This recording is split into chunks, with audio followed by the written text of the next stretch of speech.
Hi, it's Kirby Summers, and I welcome you to my true crime podcast. Today is Sunday. It is September 8th. And before I get started, those of you who are on my Substack and who have been sending me um, emails and DMs and leaving all of these gracious, kind comments on my new series, Giuliani, Jeffrey Epstein, and 9/11. Thank you. I mean, this is difficult work, and I'm really happy that you appreciate it.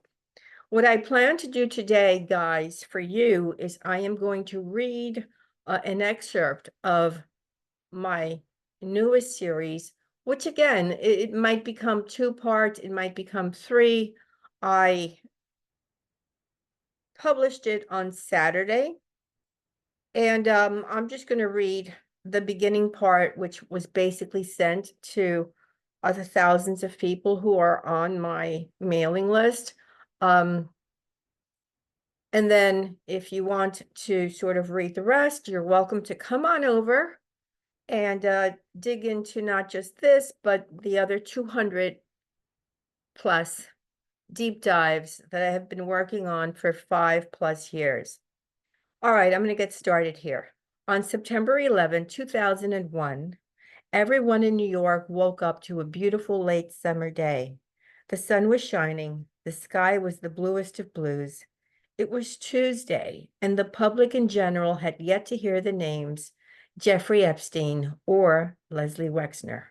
The North Tower in Lower Manhattan was struck at 8:46 a.m.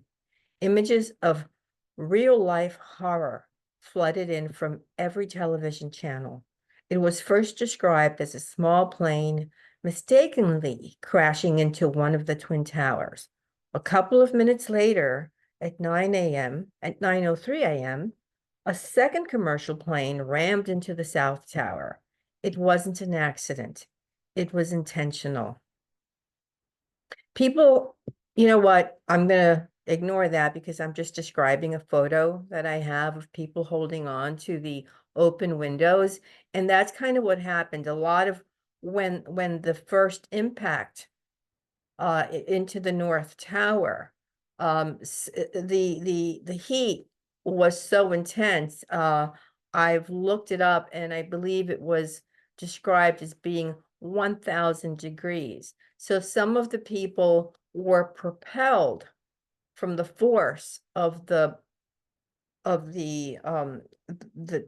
wind and all of that, that they were propelled out of the smashed open windows.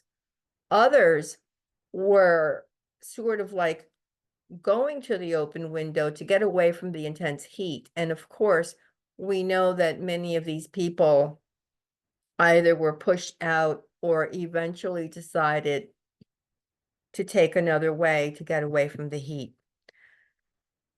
The man who would become the mayor of New York, Rudy Giuliani, was front and center, except he made dozens of mistakes and then later lied about them all.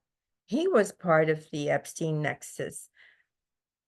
You know what? I'm going to go back because I have to include Wexner. He was part of the Epstein-Wexner nexus. Bet you didn't know this.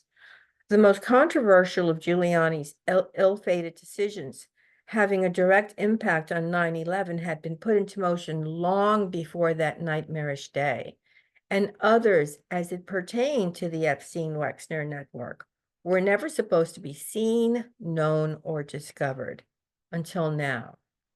Giuliani spent 13 million, and I'm going to just say to you that this figure changes depending on the source.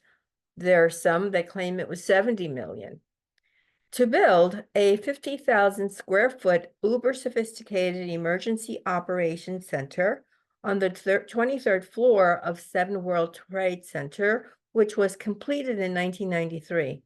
A 1998 confidential New York Police Department analysis shows they opposed Giuliani's plan to locate its emergency command center at this place, but the mayor overrode their objections. The memo read, 7 World Trade Center is a poor choice for the site of a crucial command center for the top leadership of the city of New York. They were right. The facility turned out to be useless on September 11, 2001, resulting in the deaths of many first responders, in addition to innumerable civilian casualties. Wayne Barrett and Daniel Collins, two old-time investigative journalists, wrote Grand Delusion, The Untold Story of Rudy Giuliani and 9/11. It was published in 2006.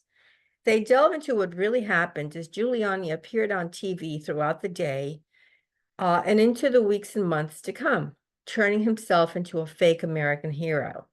Barrett and Collins clearly demonstrate that despite the lessons learned on February 29, 1993, when the van bomb detonated below the North Tower, these lessons were ignored by Giuliani. They believe it was hubris. This author, me, speaking to you now, I believe it was intentional on the part of Giuliani. Among the damning pieces of evidence I found after I realized Giuliani was part of the Epstein-Wexner circle was how he fought tirelessly to keep the divide between the city's police and fire departments. And this includes the now well-known fact that the fire department's radios were non-functional. Even the ones Giuliani ordered, which were received in March 2001, didn't work, meaning the firefighters were using old, non-functioning radios from 1990. Giuliani was indeed following orders from his earliest days, except these came in the form of people much more powerful than he. So that is as much as I'm going to read to you. What I will say is that in the article, I start naming names of people who have never been described or identified as being part of the Epstein-Wexner nexus. And then I go into how other actions taken on by Giuliani form part of a larger picture that people have never really studied before. Now, the book that Wayne Barrett and his friend Dan Collins wrote, they don't know about Epstein. They don't know about Wexner.